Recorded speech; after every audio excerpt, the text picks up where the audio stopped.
And look at some Muslim governments banned utro. You know why they banned it? Because even though it's maybe not as historically accurate as, it's the story of a guy who succeeded. It's the story of a guy who had a dream. He's like Biggie. It was all a dream, right? You know, he had a dream. And when I started to read that certain Muslim countries had banned it, if that's true, they would have destroyed people's dreams. I mean, Sayyidina Umar used to say to people, "What do you dream about?" Can you imagine Omar asking you that? What do you dream about?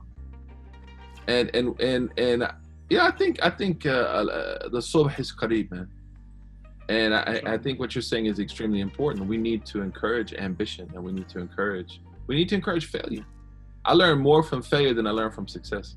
I asked my teacher, him, how did you memorize the Quran? He told me, I forgot it. I said, that's true. When you forget it, you memorize it better. So we sometimes culturally and socially, there are some problems I see where we don't encourage failure. We don't encourage risk taking. Look at the degrees that we tend to pursue in universities are very safe degrees.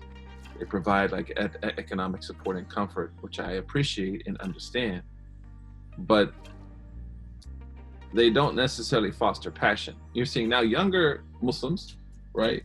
And even some older Muslims, alhamdulillah, you know, are out there doing some great things. As you said, there's not a problem with resources. Very few people, you know, very few people have the resources our community has. Ours is a problem of vision. So how do you, Kendrick Lamar has a great statement. He says, I wrote 15,000 songs. I executed on 4 albums. You know, I always found it very profound. Kendrick Lamar wrote 15,000 songs, but only recorded 4 albums. And he said, execution is a rarity.